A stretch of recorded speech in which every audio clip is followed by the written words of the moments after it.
Welcome to the Chelsea Fans Channel for the Chelsea-Newcastle preview. Sophia, it's a big game. How are you feeling? We all say this, every game for us is a big game.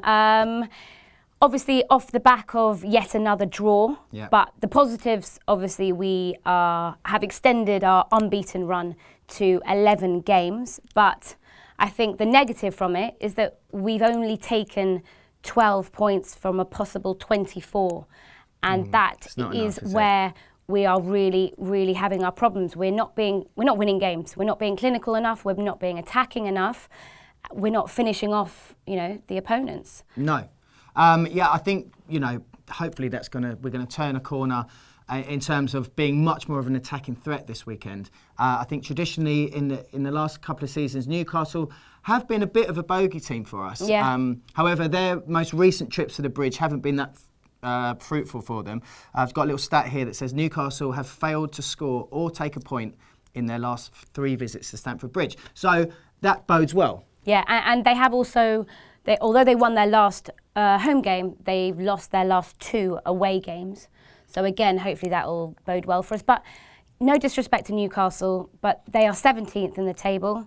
They're on, I think it's 24 points. We're on 30 points. This is a team we need to be beating, no excuses. Yeah, and they're going to come down. They're going to be up for it, aren't they? Because they're fighting for their lives at the moment. They've got great fans as well who always... Yeah, the Geordie faithful are bound to, get behind their team as ever. So I think we're going to have our work cut out, but I think, we've got to be going into this match as favourites. Yeah, of course, and I 100% agree, and I think this is where hopefully we start this run of winning games now. Yes. And it's all, for me, it's all about youth. Jack, hear me out on this one. I don't understand, and I can't get my head round.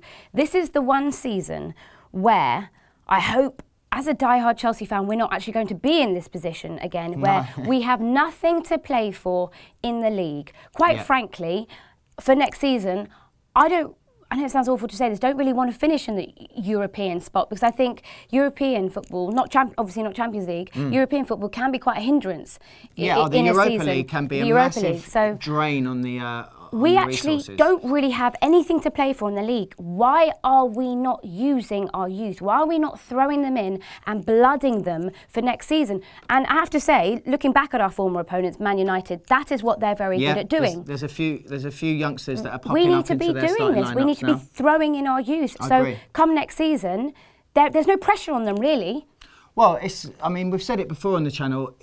If we blood them this season, we give them the experience that they so badly need. Yeah.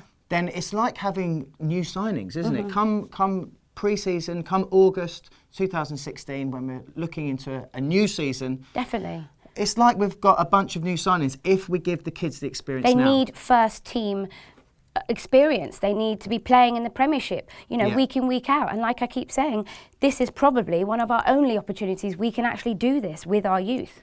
Well, exactly. Normally it would be, we'd love to put more youngsters in, but we can't afford any slip-ups in the league. We're fighting for the trophies.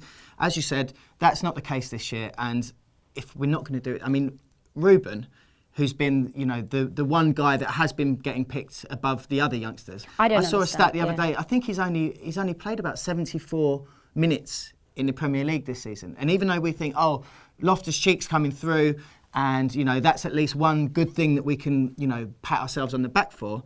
When you actually look at how much game time he's been getting in the Premier League, it's pitiful. No, it does make sense to me, and I think he's such an exciting talent, and the future of our club, especially in that midfield where we desperately need that. We do. So we both agreed that we need to pick some youngsters. Youth, come on. We need to pick some youth. So, guys, join us for the Newcastle preview part 2, where we pick the team, and you might see 1 or 2 youngsters included.